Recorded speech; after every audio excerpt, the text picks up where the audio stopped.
थोड़ा हाथ को तो बिल्कुल थोड़ी सी जय श्री राधे।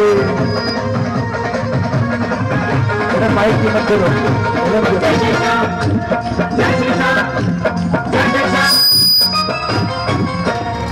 देना हो तो दे दे सावरे, देना हो तो दे दे सावरे, क्यों ज्यादा तरसावे से, ना देना तो साफ नाट क्यों मस्तारे से।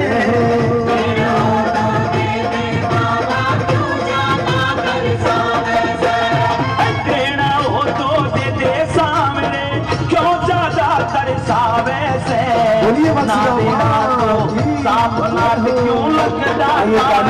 स्वागत करेंगे सभी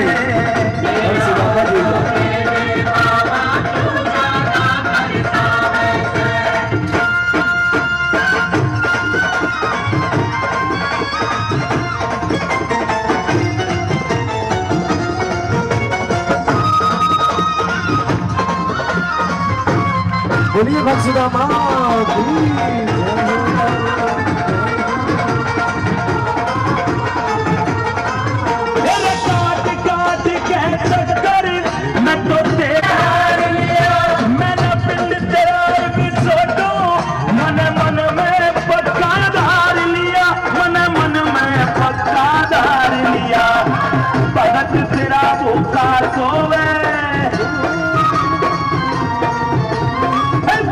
तेरा मुक्का सोवे तू छप्पन भोग उड़ावे से, ना देना तो साफ नाच क्यों लगता तार को आवे से।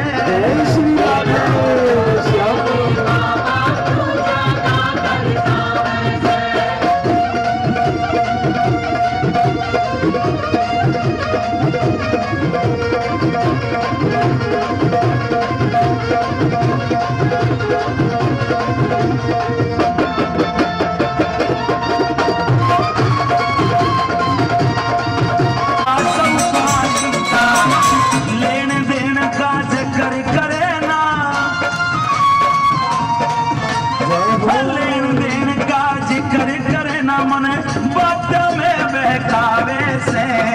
ना देना तो साफ नाट क्यों लगदा तार को आवे से।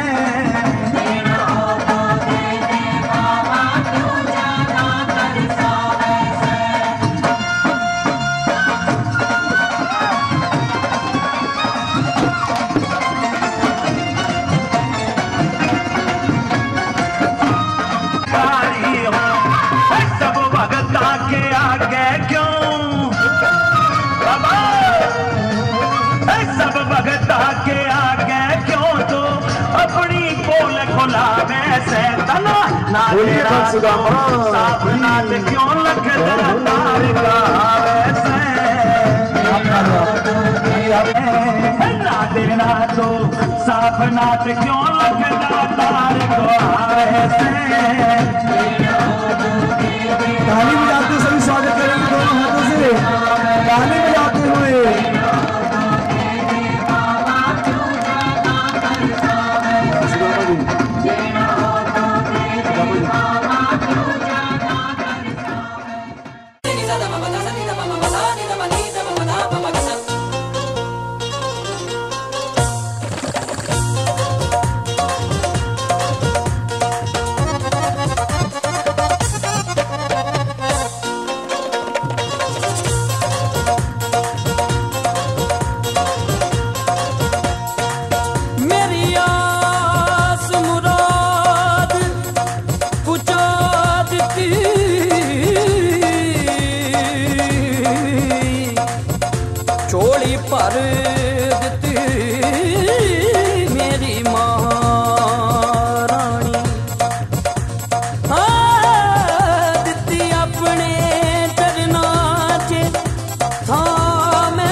मौज लग गई है कोई थोड़ भी ना रही है, मौज लग गई है कोई तोड़ भी ना रही है, मौज लग गई है कोई तोड़ भी ना रही है, मौज लग गई है कोई तोड़ भी ना रही है। जदों दी मैया ने मेरी बाह फड़ लई है, मौज लग गई है कोई थोड़ भी ना रही है, मौज लग गई है कोई तोड़ भी ना रही है, मैं क्या मौज लग गई है कोई थोड़ भी ना रही है। मौज लग गई है कोई तोड़ भी ना रही है।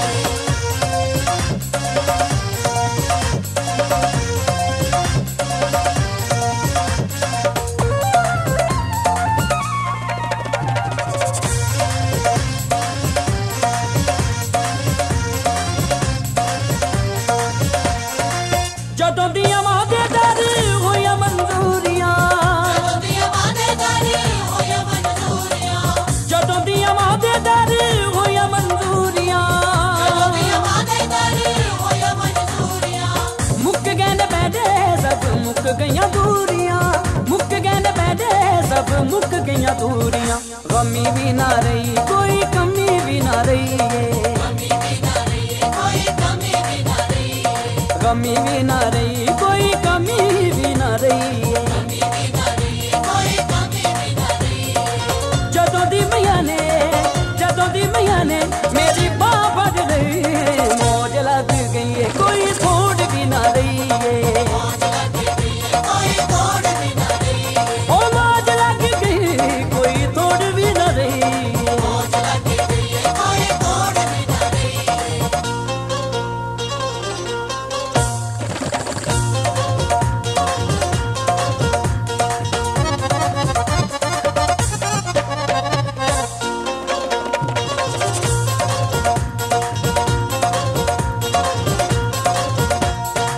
माफ कर दित्ती मैनू मैया तकसीरे, कर दित्ती मैनू मैया तकसीरे, माफ कर दित्ती मैनू मैया तकसीरे, कर दित्ती मैनू मैया तकसीरे, पला विच फेर दित्ती मेरी तकदीरे, पला विच फेर दित्ती मेरी तकदीरे, तेरे नाम वाली एक ओट तक लईए, तेरे नाम वाली एक ओट तक लईए, तेरे नाम वाली एक ओट तक लईए।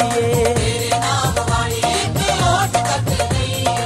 जदों दी मैया ने मेरी बाह फड़ लई है, मौज लग गई है कोई थोड़ भी ना रही है, मौज लग गई है कोई तोड़ भी ना रही है, ओ मौज लग गई है कोई थोड़ भी ना रही है। मौज लग गई है कोई तोड़ भी ना रही है।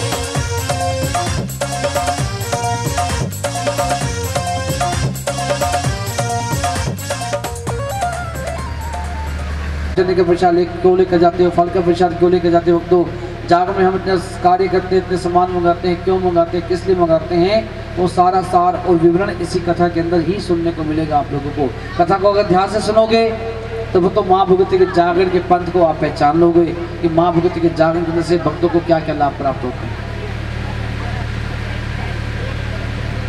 प्रातःकाल के समय भक्तों इस कथा को शुरू किया जाता है, विशेष कृपा हो जाती है। वही भक्त इस समय चौथे पैर बैठकर इस कथा को सुन सकते हैं। नहीं तो जब भोजन चल रहा था उस समय कितनी भीड़ थी, यहाँ पर कितने संगत थे, कितने भक्त थे, परंतु अब वो संगत और वो भीड़ अब नहीं है। फिर भजनों के समय भी बहुत भीड़ थी, बहुत भक्त थे, परंतु वो भक्त भी वो चले गए हैं। कहते हैं जिन भक्तों ने भोजन का आनंद लेना था वो भोजन का आनंद लेकर चले गए, जिन भक्तों ने भजनों का आनंद लेना था वो भजनों का आनंद लेकर चले गए। अब जिन भक्तों ने अपने जागरण को संपूर्ण करना है ना, वही भक्त इस चौथे पैर बैठकर इस कथा को सुन के अपने जागरण को संपूर्ण करेंगे। और ये संपूर्ण जागरण भगवान उन भक्तों का करते हैं रात के होते हैं। ये रात का चौथा पैर चल रहा है, आप 3 पैर माँ के चरणों में जाग के सेवा दे चुके हो। जो 4 पैर जागते माँ के चरणों से 4 वरदान पाते हैं, जिससे व्यक्ति का पूरा जीवन संपूर्ण हो जाता है। वरदान भी किस तरह से माँ भगवती देती है, भक्त मांगते हैं माँ से वरदान की माँ आपके जागरण के अंदर 4 पैर जागेंगे, रात जाग के बताएंगे 4 पैर जागकर 4 पैरों का ऐसा वरदान देना हमारा जीवन सफल हो जाए माँ। भक्त कहते हैं माँ से कि माँ पहले पहर तेरा करूँ मैं भजन माँ, अर्थात जागरण की इस रात के जो पहला पहर था आपने जाग के सेवा करी, भजन की तरफ पूजा पाठ करें, तो माँ से भक्त कहते हैं कि माँ पहले पहर तेरा करूँ मैं भजन माँ, माँ मुझे दीजियो दीजियो बुद्धि प्रकाश ज्ञान। मुझे अच्छे बुरे की समझ देना, बुद्धि प्रकाश ज्ञान का वरदान दे देना। दूसरा पहर है तो कहते हैं माँ, अब दूसरा पहर आ गया, दूसरे पहर तेरा करूँ मैं भजन माँ, माँ दीजियो दीजियो अन्न धन दान माँ। दूसरे पहर का वरदान मुझे अन्न और धन का देना, जब मैं अपने गृहस्थ आश्रम में पहुंचूं उस अन्न धन से गृहस्थी संपूर्ण करूं। तीसरे पहर तेरा करूं मैं भजन माँ, दीजियो दीजियो भक्ति का दान। गृहस्थ आश्रम से जब आगे निवृत्त होकर वृद्ध अवस्था में पहुंच जाऊं, उसमें आप मुझे अपनी भक्ति का वरदान देना, आप यहाँ के भजन कीर्तन पूजा पाठ कर सकूं। और वो तो रात्रि का चौथा और अंतिम पहर, विशेष पहर यही होता है कि माँ चौथे पहर तेरा करूं मैं भजन माँ, माँ दीजियो दीजियो मुक्ति का दान। कि माँ जब मैं वृद्ध अवस्था से आगे प्रौढ़ अवस्था में पहुंच जाऊं, उस समय माँ मुझे आप अपने श्री चरण में स्थान दे देना, मुक्ति का वरदान देकर इस जन्म और मरण के चक्रव्यूह से माँ मुझे हमेशा के लिए छुटकारा दे देना। इसलिए भक्तों कहा कि ये सत्य बात है भक्तों, जो सच्चे मन से माँ के श्री चरणों में जाग के रात गाते हैं, माँ भगवती की कृपा से भक्तों के 4 वरदान सिद्ध होते हैं, हासिल होते हैं, प्राप्त होते हैं। जो सच्चे मन के माँ के श्री चरणों में बैठ के जाग के रात बिताते हैं भक्तों, जिसको हम बोलते हैं जगराता। जाग के रात बिताने को ही जगराता कहा जाता है। इसलिए हम सबसे पहले भक्तों को बताते ही यही है कि भक्तों का जागना व्यर्थ नहीं जाता। जो जितनी देर सेवा देता है माँ के चरण से उतना फल भी जरूर लेता है। बोलिए देवी मैया की।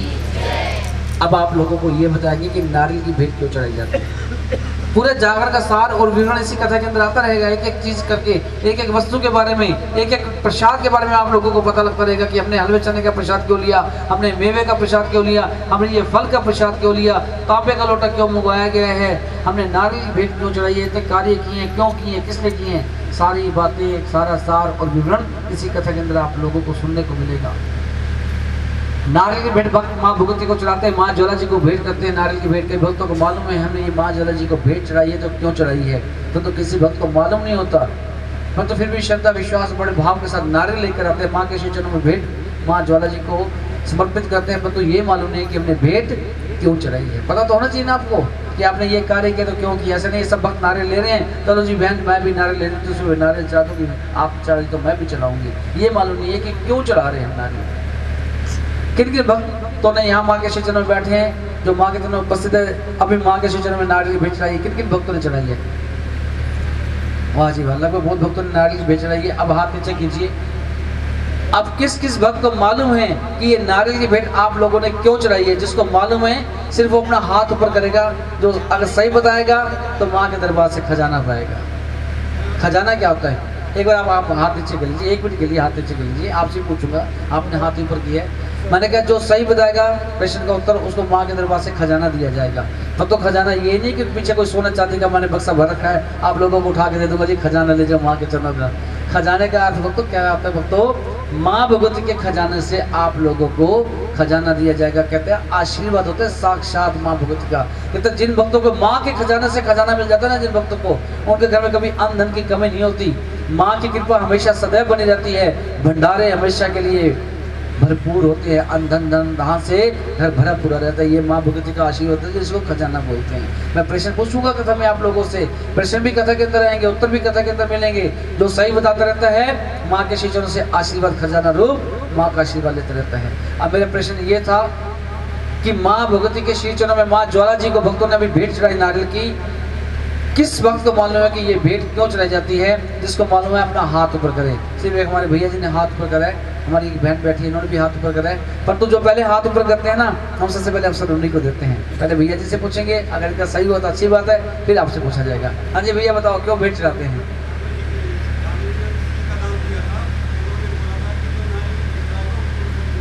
बोलिए सच्चे दरबार की। एक बार जोरदार ताली से स्वागत कर दीजिए हमारे भैया जी का। सही बताया। भक्त ध्यानों ने माँ ज्वाला जी को अपने शीश की भेंट समर्पित करी थी। आज भक्त शीश की भेंट नहीं चढ़ा सकते, तो आज नारियल की भेंट चढ़ा कर माँ ज्वाला जी को भक्त प्रसन्न करते हैं। आपको भी उत्तर था पक्का? आइए भैया आप भी आगे माँ के चरणों का आशीर्वाद लेके चाहिए, और बहन जी आप भी आ जाइए। अब आप लोगों को ये प्रसंग संपूर्ण रूप से हम बताएंगे कि भक्त ध्यानों ने भी नारियल की भेंट के शीश की भेंट चढ़ाई। आज हम नारियल की भेंट चढ़ाते क्यों चढ़ाते हैं, और उसका ये प्रमाण है इस बात का। भक्त जानू का नाम तो आप लोगों ने सुना होगा, सुना है भक्त जानू का नाम? सुना है नहीं सुना? ऐसे ऐसे हाथ से मत हिलाइएगा, अगर नहीं सुना तो कोई बात नहीं, आप बता दीजिए नहीं सुना। किन किन भक्तों ने भक्त जानू का नाम नहीं सुना? किन किन भक्तों ने भक्त ध्यानु का नाम नहीं सुना? जिन्होंने नहीं सुना, अच्छी बात है, आप लोग बता रहे हैं। बाकी भक्तों ने सुना हुआ है। भक्त ध्यानु के नाम के बिना भक्तों कहते हैं भजन भी अधूरा होता है। अगर आप लोगों ने रात को भजन सुने हो ना, तो लगभग हर भजन में भक्त ध्यानु का नाम जरूर आता है। बहुत सारे भजन है, भक्त ध्यानु वांगो नचना आज पैरा बिच घुंघरू पाके, बहुत सारे भजन, बहुत सारे भक्त ध्यानु के नाम के बिना भजन अधूरा आता है। क्योंकि भक्तों कहते हैं भक्त ध्यानु माँ भगवती का अन्य भक्त, जो भक्ति भक्त ध्यानु ने माँ भगवती की करी है देवी मैया की, ना तो आज तक किसी ने करी है, ना ही कोई आगे कर सकता है। दिल्ली शहर के पास एक छोटा सा गांव है, गांव नरेला। आप लोगों ने नाम सुना हो शायद, नरेला गांव, इतना तो सुना होगा ना। अब तो गांव नहीं, शहर बन चुका है वो। बाकी और वक्त तो ये सच्चाई बता रहा हूँ आप लोगों को, अगर उसकी कृपा हो जाए ना, तो हमने बहुत सारे ऐसे चमत्कार देखे हैं। बंदे उठ के खड़े हो जाते हैं, उसकी कृपा अगर हो जाए। राजा अकबर ने जब इतना सुना, कहते हैं अच्छा इतनी शक्ति है कि मुर्दों में जान डाल दे। इतना सुनते ही राजा अकबर ने क्या करा, निकाली अपनी तलवार, क्रोध में आके भक्त जनों का घोड़ा पकड़ा, उसका शीश काट दिया। कह रहे देख तेरे घोड़े का मैंने शीश काट दिया, हो गया ये मुर्दा तेरी माँ ज्वाला में शक्ति, इसको जीवित करके दिखाई। जा तू दर्शन करने जहाँ जा रहा है, दर्शन करके आ, वापस आ गए। ये घोड़ा जीवित ना हुआ, जैसे इसका शीश काटा, मैं तेरा भी ऐसे ही शीश काट दूंगा। कहते भक्त जनों वहाँ से मुस्कुराते चल दे भक्तों माँ ज्वाला जी के दर्शन के लिए पहुंच गया माँ ज्वाला जी के श्री चरणों में। भक्तों कहते हैं सबसे बड़ा शक्ति का प्रमाण तो स्वयं ज्वाला मैया खुद ही है। आप ज्वाला जी दर्शन करने जाइए कभी भक्तों, वहाँ ना कोई घी है, ना कोई बाती है, ना कोई दिया है, अनंत काल से जोत जग रही हैं। भक्तों कैसे जग रही हैं, कहाँ से जग रही हैं, ये आज तक कोई पता नहीं लगा पाया। भक्तों उसी जोत के भक्त जनों ने दर्शन करे, दर्शन करने के बाद माँ के श्री चरणों में बैठ गया, नतमस्तक होकर कहता भक्त जनों माँ ज्वाला मैया आज तेरे भक्त की परीक्षा का समय आ गया। माँ तेरे भक्त से परीक्षा ली जा रही है, माँ आज दिखा दो कुछ शक्ति, माँ आज कर दो कुछ चमत्कार। बैठा शीश निभा के झुका के अपने आप को, कोई शक्ति होगी कोई चमत्कार होगा, परंतु कुछ नहीं हुआ। मन ही मन भक्त जनों कहते हैं माँ ज्वाला मैया मैंने अपने जीवन का हर क्षण हर पल आपकी सेवा में, माँ आपकी भक्ति में गुजार दिया, आपकी भक्ति में आपकी सेवा में गुजार दिया। माँ जब मैंने अपना जीवन आपको सौंपा हुआ है ना, तो मैं अपने जीवन का अंत भी आपके श्री चरणों में करूंगा, मैं उस राजा के हाथों से कभी नहीं मरूंगा। यही कारण था। फिर भक्त ध्यानों ने वहां पर रखी तलवार उठाई, अपना शीश काटकर माँ ज्वाला जी को भेंट कर दिया। बोलो देवी मैया की। इतनी अटूट भक्ति आज के भक्तों में नहीं है। जब ऐसी अटूट भक्ति देखी माँ ज्वाला ने, कहते हैं दिखाई एक शक्ति, हुआ चमत्कार, एक बिजली कर की पलक झपकते ही भक्त जनों का शीश पुणे भक्त जनों के धड़ के साथ जुड़ा, उसको पुणे जीवन दान प्राप्त हुआ। कहते हैं इधर एक शक्ति यहाँ हुई थी, एक चमत्कार वहां भी हुआ था, जहाँ घोड़े का शीश काटा था उसका शीश भी जुड़ के उसको भी जीवन दान प्राप्त हुआ था। बोलो देवी मैया की, बोलो सच्चे दरबार की। भक्त जनों को पुणे जीवन दान प्राप्त हुआ। माँ ज्वाला ने भक्त जनों को साक्षात रूप में दर्शन भी दिए, छोटी सी कन्या रूप में दर्शन देके भक्त जनों ने दर्शन पाए। माँ ज्वाला जी को कहते हैं माँ आज मेरा जीवन धन्य हो गया आपके साक्षात रूप में दर्शन पाकर। परंतु माँ आप मेरे समक्ष खड़ी हैं साक्षात रूप में, आपके श्री चरणों में एक विनती करना चाहता हूँ, एक अर्जी एक गुजारिश है माँ मेरी। माँ आज जब मुझ पर समय आया परीक्षा का, मैंने तो अपने शीश की भेंट माँ आपको सौंप दी है, परंतु माँ कलयुग के अंदर कोई भी भक्त आपको अपने शीश की भेंट नहीं चढ़ा पाएगा। माँ कलयुग के भक्तों को कोई सरल भेंट मांगो। कन्या रूपी माँ ज्वाला कहती है भक्त जनों आप सब तो कहते हो कि कलयुग में मेरा ऐसा कोई भक्त नहीं होगा जो अपना शीश काटकर मुझे भेंट चढ़ा दे। इसलिए मैं कलयुग के भक्तों को वरदान देकर जाती हूँ कि कलयुग के अंदर जो भी भक्त जाग के रात बिताते हुए रात के चौथे पहर आकर मुझे नारियल की भेंट चढ़ा देगा, मैं उसको उसके शीश की भेंट के समान ही स्वीकार कर लूंगी। जैसे भक्त प्रातःकाल के समय जो चौथे पहर में आप नारियल की भेंट माँ ज्वाला जी को सौंपते हो, आप समझ लो अपने शीश की भेंट माँ ज्वाला जी को समर्पित करते हैं। क्योंकि भक्तों नारियल को श्रीफल का रूप दिया गया है, श्रीफल अर्थात जीवित फल का रूप दिया गया है। आप कभी प्राकृतिक रूप से इस नारियल को छीन के देखिए जो बेच जाते हो आप, इसमें आप लोगों को एक मानस आकृति दिखाई देती है सदैव, दो आंखें बनी दिखाई देगी, एक मुंह बना दिखाई देगा, प्राकृतिक रूप से भी दिखाई देता है इसके अंदर। और जब पूरा खोल दोगे नारियल उसमें से निकलता है क्या, जल, पानी निकलता है ना। जल जीवन का मुख्य स्रोत है, बिना जल के जीवन भी व्यक्ति भक्तों को भी संपूर्ण नहीं कर सकता। बोलो देवी मैया की। अब तो प्रसंग संपूर्ण नहीं हुआ, हमने पहले भी कहा जो आप लोगों को प्रसंग बताया जाएगा उसकी सत्यता का प्रमाण भी संग संग दिया जाएगा कि जो प्रसंग आपको हम लोगों ने बताया है वो बिल्कुल सत्य है। उस सत्यता का प्रमाण ये है। इसका प्रमाण क्या है भक्त? प्रमाण ये है कि भक्त जब भक्त ध्यान को जीवन दान प्राप्त होता ना, तो संग संग उस घोड़े को भी जीवन दान प्राप्त होता। फिर भक्त ध्यान वापसी में पहुंचा, राजा अकबर के जाकर मिला, राजा अकबर के महलों में। राजा अकबर अपने महलों में बैठा था। भक्त ध्यान कहता राजा मेरी माँ ज्वाला ने दिखाई है शक्ति करा चमत्कार राजा घोड़ा जीत पाओ कहते हैं। राजा अपने महलों से उठकर पहुंच गया कहाँ, जहाँ अस्पताल में घोड़े बांधे जाते हैं, वहां जाकर देखते हैं क्या घोड़े को जीवित पाते हैं, चौक जाते हैं इतनी बड़ी शक्ति चमत्कार देखकर। कहते हैं राजा को दौड़ भक्त जनों के पास वापस आते हैं, कहते हैं मुझे भी माँ ज्वाला जी के दर्शन कराओ, मैं ऐसी शक्ति रूपा के दर्शन करके अपने जीवन को सफल करना चाहता हूँ। भक्त जनों कहते हैं राजा राह तो हम दिखाएंगे, दर्शन करने अब आप स्वयं जाएं। भक्तों राजा अकबर भी माँ ज्वाला जी के दर्शनों के लिए गए और राजा अकबर ने माँ ज्वाला जी के भेंट स्वरूप कुछ 4 युग हुए भक्तों। पहला युग सतयुग, सृष्टि का निर्माण हुआ। दूसरा युग था त्रेता युग, जब प्रभु श्री राम जी ने अपनी लीला रचाई थी। तीसरा युग आया द्वापर युग, जब भगवान श्री कृष्ण जी ने अपनी लीला रचाई थी। और चौथा युग अब चल रहा है कलयुग का। सभी भक्तों को पता है कि कलयुग के जी रहे, कलयुग का तो पता ही है सभी को। बोलो सच्चे दरबार की। आइए माँ के चरणों का आशीर्वाद लीजिए, खजाना लीजिए। सही बताया आपने। भक्तों से द्वापर युग के अंदर जब 5 पांडवों ने अपने घर में अश्वमेध यज्ञ का आयोजन किया तो समस्त 33 कोटि देवी देवताओं को निमंत्रण दिया गया पांडवों की ओर से।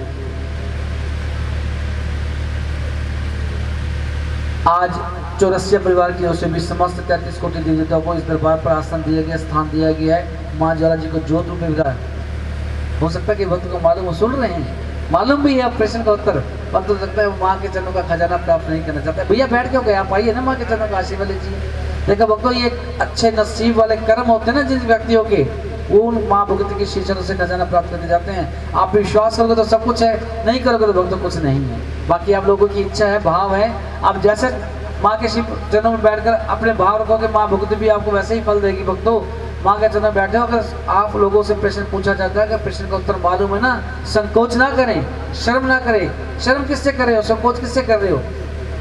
मेरे से मत करना, मैं तो आपके भाई के बराबर हूँ, बच्चे के समान हूँ। और तो माँ से बच्चे कभी शर्म नहीं करते। जब हमारे मांगने की बारी आती है ना, कई बार हम नंगे पैर भी पहुंच जाते हैं माँ के श्री चरणों में, जिद भी कर लेते हैं, प्यार से भी मांगते हैं, लड़ाई भी कर लेते हैं, आपको समझते हैं माँ से मांगने का। तो अगर आज माँ भगवती खजाने लुटाने के लिए बैठी है तो आप लोग संकोच कर रहे हैं। शर्म ना करें, अगर पूछा जाता है जरूर बताएगा। भक्तों चिपकली को उपाय बताया गया था मुक्ति का कि जब किसी नेक कार्य के लिए स्वयं अपने जीवन की आहुति दे दोगी, बलिदान कर दोगी, उस दिन तुम चिपकली जूनी से मुक्ति पा जाओगी। चिपकली सोच लेगी कि अब उचित समय आ गया। स्वयं अपने जीवन की आहुति दोगी, बलिदान कर दोगी, त्याग कर दोगी, चिपकली जूनी से भी मुक्ति पाऊंगी और सब भक्तों की जान भी बचाऊंगी। रसोई सब पूर्ति करके जैसे वापस लौटते हैं, उस खीर के कढ़ाई के ऊपर से प्रात हटाते हैं भक्तों, वो चिपकली उनकी आंखों के सामने स्वयं ही खीर के कढ़ाई के अंदर छलांग लगा देती है। बोलो देवी मैया। रसोई गिरता हुआ चिपकली को देखते हैं, बड़ा भला बुरा कहते हैं चिपकली को, अरे नीच पापड़ी चिपकली, ये तूने क्या कर दिया? इसके अंदर गिरकर सारे भंडारे के प्रसाद को जहरीला कर दिया, तूने दूषित कर दिया। ये जो तूने नीचों वाला कार्य किया है, जा हम तेरे को श्राप देते हैं, अगले जन्म का जो तेरा वासा होगा नीचों के घर में ही होगा, एक छोटी जाति। देखो भक्तों, एक श्राप से मुक्ति मिली है, एक श्राप संग संग और लग गया। क्या कि अगले जन्म को जो तेरा वासा होगा एक छोटी जाति। वासा किसको बोलते हैं भक्तों? निवास, जहाँ बच्चा पलता बढ़ता है उसी को ही वासा कहा जाता है। अब तो श्राप देने के बाद क्या करते हैं, उस खीर के कढ़ाई को उठाते हैं, जंगल में ले जाते हैं, एक बड़ा सा खड्डा खोदते हैं प्रसाद को दबाने के लिए, जहरीला प्रसाद को खा के मर ना जाए, कोई जीवित जरूरत हो। अब खड्डा खोदकर प्रसाद को जैसे ही खड्डे में पलटते हैं, फिर नीचे से निकलता है क्या? मरे हुए सर्प का पिंजर भी संग संग निकलता है, जो सर्प डाला गया था। देख के चौंक गए रसोइया सर्प को देख के, अरे ये क्या? ये प्रसाद तो इस सर्प के कारण पहले से दूषित था। अगर ये चिपकली हमारी आंखों के सामने इसके अंदर ना गिरती तो ये दूषित जहरीला प्रसाद खाकर मर जाते। इसने तो नेक काम किया, सब भक्तों की जान बचाई है चिपकली ने इसके अंदर गिरकर, और हमने इसको श्राप दे दिया। कहते हैं मुख से जो निकल गया श्राप अब खाली तो नहीं जाएगा। जो नेक काम किया है हो चाहे ना हो, उसको चाहे दुनिया से कर्जा लेके आना पड़ जाए, दुनिया से उधार भी उठा के लेके आएगा, परंतु अपनी बेटी को वो चीज, वो वस्तु, खिलौना जरूर दिलाएगा जो उसकी बेटी अपने पिता से मांगती है। क्योंकि हर पिता की एक मन की इच्छा होती है कि जब तक मेरी बेटी मेरे घर में पलेगी बढ़ेगी, मेरी बेटी मेरे लिए राजकुमारी की तरह रहेगी, राजकुमारी की तरह पलेगी। जब इसका विवाह हो जाएगा ना, इसके भाग्य इसके साथ और मेरे भाग्य मेरे साथ। और भक्तों कहते हैं जब भाग्य की बात आती है ना, तो सबसे बड़ा हृदय भाग्य के मामले में एक बेटी ही अपने पास रखती है। भक्तों कहते हैं बेटी जब अपने घर से विदा होती है ना, डोली जाती है, जब बेटी की कन्या की कभी देखा हो आप लोगों ने, जब डोली जाती है, जाते जाते कन्या अपने घर के पीछे जाते हुए जौ को, चावल को, अक्षत को डाल के जाती है, अपने माता पिता के घर में क्यों डाल के जाती है? वो ये मन के अंदर धारण करके जाती है कि मैं अपने माता पिता के घर से जा रही हूँ ना, ऐसा ना हो कि मेरा भाग्य भी इस घर के साथ साथ मेरे साथ साथ चल दे, मेरे भाग्य का कुछ हिस्सा सदा के लिए, हमेशा के लिए मेरे माता पिता घर में बना रहे, मेरे भाग्य का हिस्सा मेरे माता पिता घर में भी रखा रहे, और मेरे माता पिता का घर भी हमेशा धन धान से भरा रहे। जब तो लोग तो कहते हैं ना कि भाग्य वाले होते हैं वो लोग जिनके यहाँ पुत्र पैदा होते हैं, भाग्य वाले होते हैं वो लोग जिनके यहाँ पुत्र पैदा होते हैं, और सौभाग्य वाले होते हैं वो लोग जिनके यहाँ कन्या रूपी शक्तियाँ जन्म लेती हैं। क्योंकि लोग तो कहते हैं व्यक्ति का एक भाग्य अच्छा होता है तो पुत्र प्राप्ति होती है, जब व्यक्ति के ऐसे सौभाग्य अच्छे हो जाते हैं ना, जब जाकर घरों में तो ये कन्या रूपी शक्तियाँ जन्म ले सकते हैं, ले पाती हैं। नहीं तो भक्तों हमने कई घर ऐसे देखे हैं जो आते हैं माँ के श्री चरण में, परिवार आते हैं, माथे टेकते हैं, विनतियाँ करते हैं, अर्जियाँ लगाते हैं, माँ से कहते हैं कि माँ पुत्र तो बख्श दिए हैं परंतु कन्या रूपी शक्ति के रूप में अगर आप हमारे घर में जन्म ले लो, आपके दरबार में, आपके खजाना में कोई थोड़ी या कमी नहीं आएगी। बहुत ऐसे परिवार है, घर आते हैं, माँ के चरणों में अर्जियाँ लगाते हैं, भक्त आते हैं। बहुत सारी बातें भक्तों से बेटियों के बारे में जब राजा स्पर्श को बताई गई तो अब राजा स्पर्श को ये बात समझ में आ गई, क्या कि मैं अब कन्या हत्या जैसा पाप अपने सर पे नहीं लूंगा, मुझे उपाय भी बताओ। राजवंशी कहते राजा ये तो बड़ा सरल सा उपाय है, आप एक लकड़ी का संदूक बनवाओ, सोना चांदी हीरे जवाहरात सा संदूक को जलाओ, उसके अंदर श्यामवर की कन्या को लिटाओ, माँ गंगा नदी में बहाओ, धन दौलत के सदस्य कन्या मिलेगी, लालन पालन पोषण होगा, आप कन्या हत्या के पाप से बचे, कन्या कुल में भी नहीं रही। उपाय समझ में आ गया। लकड़ी का संदूक बनवाए, सोना चांदी हीरे जवाहरात से जड़कर श्यामवर की कन्या को लिटाया, माँ गंगा नदी में बहा दिया गया। अब वो सोना चांदी हीरे जवाहरात से जड़ा संदूक कन्या के साथ बहता जा रहा है नदी के अंदर। प्रातः काल का समय, जैसे समय प्रातः काल का समय है, एक ब्राह्मण देवता नदी की ओर स्नान के लिए जा रहे हैं, क्योंकि ब्राह्मण का कर्म है प्रातः काल के समय उठ के स्नान पूजा पाठ करना। दूर से कोई चमकती हुई चीज ब्राह्मण देवता देखते हैं, नजदीक जाते हैं, क्या वही सोना चांदी हीरे जवाहरात से जड़ा संदूक बहता जा रहा है। मनी मन सोचता है धन दौलत से जड़ा संदूक है, प्राप्त कर लूं, पकड़ लूं, पूरा जीवन आराम से बीत जाए। परंतु ब्राह्मण देवता तैरना नहीं जानते, फिर भी संदूक को पकड़ने के लिए नदी में उतरते हैं। जैसे संदूक तरफ आगे बढ़ते हैं, संदूक पीछे हो जाता है, ब्राह्मण के हाथ में नहीं आता। संदूक निकल गया हाथ से, थोड़ा सा आगे चला गया, ब्राह्मण कहता है संदूक हाथ से निकल गया तो ये धन और दौलत भी मेरे हाथ से व्यर्थ चल जाएगी, मैं ऐसे नहीं जान लूंगा। थोड़ा सा और कोशिश। तो भक्त बैठे हुए हैं, आपने तो बहुत ही खजाना ले लिया है, इधर भाई भैया जी आपने भी खजाना ले लिया है, इधर हमारी बहन हाथ ऊपर कर रही है। हाँ जी बोलो सच्चे दरबार की। सही बताया हमारी बहन ने कि ब्राह्मण जो होते हैं उच्च कुल से होते हैं, और उस कन्या को श्राप लगा हुआ है कि इस कन्या का लालन पालन पोषण जो होना है एक छोटी जात में होना है, इसलिए भक्तों संदूक उस ब्राह्मण के हाथ में नहीं जाना। भक्तों ये शक्तियां हैं, ये चमत्कार सब हैं। कहते हैं ना मानो तो सब कुछ है, नहीं तो कुछ नहीं। मानो तो मैं गंगा माँ हूँ, ना मानो तो एक बहता पानी। शक्तियां भक्तों प्रमाणित होती हैं, हम कभी देख के भी अनदेखा से कर जाते हैं। जैसे मैंने माँ गंगा का नाम लिया, माँ गंगा का भी हमने नाम लिया। माँ गंगा का पावन पवित्र शीतल जल लगभग हर घर में होता है। आप लोगों के घर में गंगा जल जरूर होगा, सबके घर में लगभग होता है। भक्तों गंगा जल आपके घर पे रखा हो, महीने से, 2 महीने से, साल से, 2 साल से, कितने समय से गंगा जल हमारे घर पे रखा होता है। कभी खराब हुआ है, कभी दूषित हुआ है, कभी सूखा है। गंगा जल जैसा लाते हो हमेशा सदैव वैसा का वैसा ही पाते हो। ये शक्ति नहीं है, चमत्कार नहीं, तो बताओ क्या, बहुत सारी बातें। आइए आप माँ के चरणों का खजाना लीजिए। ऐसे मतलब ये भी शक्ति चमत्कार शक्तियाँ प्राप्त है। कुंडली में भी ये लिखाया था, उसी योग शक्ति से पहचान के कहती है तारा छोटी बहन रुक्मण को देखते हैं, बहन रुक्मण तुम यहाँ कैसे कब पहुंच गई। अब रुक्मण महारानी तारा को कहती है आप इस महल की महारानी, मैं इस महल की नौकरानी, मैं बुला की बहन कैसे। रुक्मण की ऐसी दूरदर्शा देकर तारा दौड़ी दौड़ी मंदिर की सीढ़ियों से नीचे उतरी, सगी छोटी बहन को छाती के साथ लगाया, संग उठा के थी बहन। दोनों सगी बहनें अपने तो शाप और उदार के कारण एक दूसरे से अलग हो गई थी, जुदा हो गई थी। मैं इस महल की महारानी हूँ, तेरे घर में धन के भंडार पे जाती हूँ। रुक्मण कहती बहन रूखा सूखा जैसे मिलता है पहन लेते हैं, खा लेते हैं। तारा कहती कोई चिंता तो नहीं बहन। अब चिंता का नाम लिख लिया तो रुक्मण की आंखें नम हो गई, कहती है हाँ बहन चिंता तो मुझे एक बात की है। नियम अनुसार सिर्फ 2 अरदास होती है, नियम के अनुसार 2 अरदास होते हैं। कई मंडल ऐसे होते हैं सारी रात अरदास करते रहते हैं, तो हमारा सब भाव नहीं है। अरदास नियम के अनुसार होती है 2। एक अरदास होती है माँ ज्वाला जी की, जब ज्योति का प्रकाश हुआ तो सबसे पहले माँ भगवती के श्री चरण में माँ ज्वाला जी का दिया ही माँ ज्वाला जी को भक्तों ने अरदास के रूप में समर्पित किया। वो होती है माँ ज्वाला ज्योत रूप की अरदास होती है। जागरण की दूसरी और अंतिम अरदास होती है भक्तों जिसको बोलते हैं रुक्मण अरदास, पक्की अरदास कहते हैं भक्तों।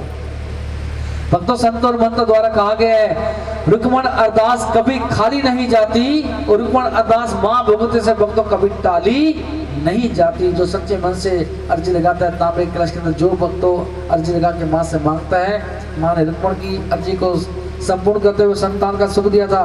माँ सब भक्तों की अर्जी को स्वयं स्वीकार करती है। भक्तों यही है मांगने का समय। आप अपने लिए कुछ मांगना चाहते हो तो मांग लो, किसी और के लिए ये अर्जी लगाना चाहते हो तो आप ये अर्जी उनके लिए भी लगा सकते हो, परंतु समय बहुत कम मिलता है इस अर्जी को लगाने के लिए। जितना शीघ्र अतिशीघ्र हो सकता है ये तांबे का कलश भैया सब भक्तों के बीच में लेकर आएंगे जिन्होंने अर्जी लगानी है। अब तक आने तो है नहीं, आपके मन के अंदर जो श्रद्धा बन पाए इस तांबे के कलश के अंदर गाते रहिए, जो मांगना चाहते हैं मांगते रहिए। माँ भगवती आपकी अर्जी को भी, आपकी अरदास को भी जरूर स्वीकार करके। प्रातः काल के समय ये अरदास होती है जिसको भक्तों कहते हैं रुक्मण की अरदास, कि प्रातः काल के समय में जो रुक्मण अरदास कराएगा, प्रातः काल के समय में जो रुक्मण अरदास कराएगा, सच कहता है भक्त दीवाना झोलियां भर के जाएगा। प्रातः काल के समय में जो रुक्मण अरदास कराएगा, ओ संतों भक्तों की अरदास, मां तेरे बच्चों की अरदास मैया पूर्ण करना आस मैया रुक्मण अरदास। प्रातः काल के समय में जो रुक्मण अरदास कराता है, सच कहता है भक्त दीवाना झोलियां भर के जाता है। प्रातः काल के समय में जो रुक्मण अरदास कराता है, प्रातः काल के समय में जो रुक्मण अरदास कराता है। जयकारा शेरोवाली का बोल साचे दरबार की जय। धीरज जी। हे मां भगवती,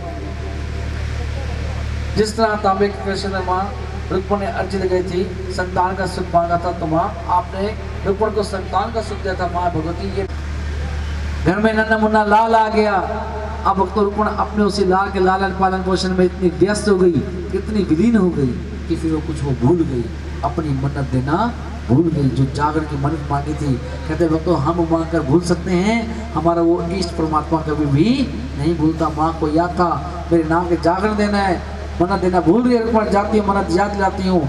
माँ पहुंची रुक्मण को मन्नत याद दिलाने के लिए, किस रूप में पहुंची? माता शीतला के रूप में। माँ शीतला ने रुक्मण के लाल पर रूप दिखाया, तेज बुखार आया और उसी पे जगह जगह छोटे छोटे से दाने हो गए। तो जिसका बोलते हैं कि माता, ये माँ शीतला का रूप है। उनकी को दिखा कर आती है तो अपने लाल की दशा में कोई फर्क नहीं पाती, घर में आके रोने ले जाती है, रोने की आवाज़ सुनती है सास, सास कारण पूछते तो बहू कारण बताती है। बड़ी बूढ़ी कहती बेटा वैद्य को दिखाने के बाद तेरा बेटा ठीक नहीं हो रहा, जैसे कोई भूल चुक हो रही है कि तूने कोई मन्नत तो मांग रखी।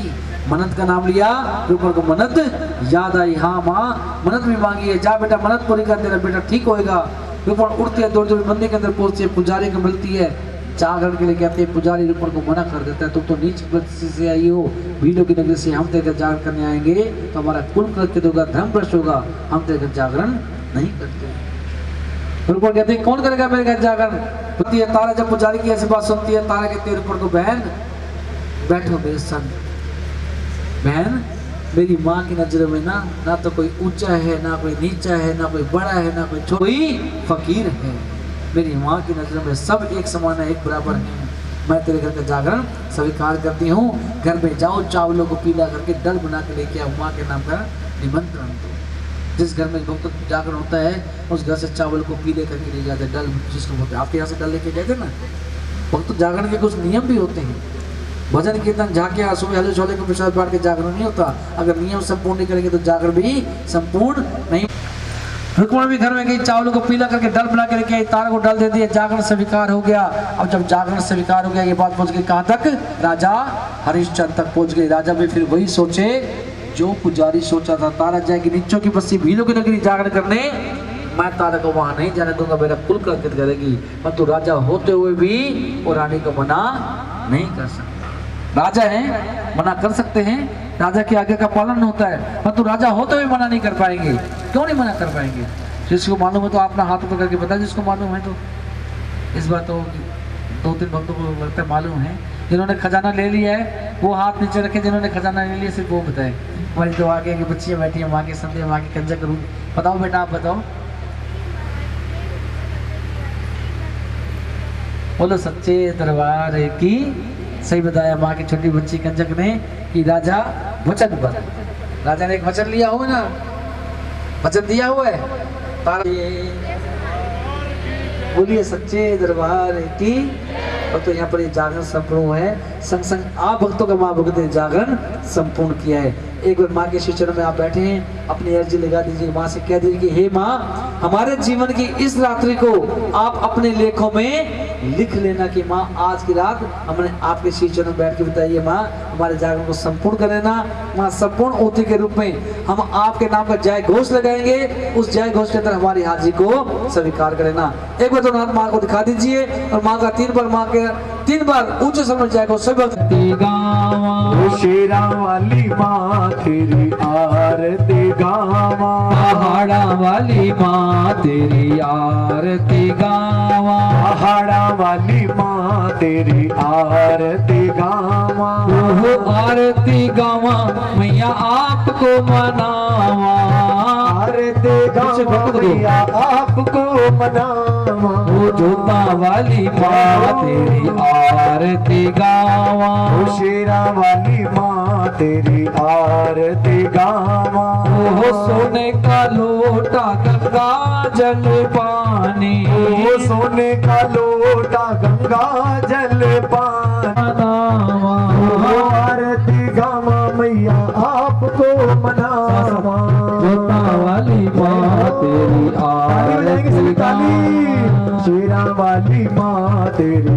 आरती गावा, ओहो लाल लाल चोले उत्ते लगी एक नारी, ओ लाल लाल चोले उत्ते लगी एक किनारे, अपनी मैया दे मैं गल विच पावा, शेरा वाली माँ तेरी आरती गावा, हाथ कटोरी मैया के सर रोली, ओ हाथ कटोरी मैया के सर रोली, अपनी मैया नो मैं तिलक लगावा, शेरा वाली माँ तेरी आरती गावा, चंपा चमेली और मोतिया, ओ चंपा चमेली और मोतिया, अपनी मैया नो में हार पहनावा, शेरा वाली माँ तेरी आरती गावा, ओ गरिए छुआरा मैया किशमिश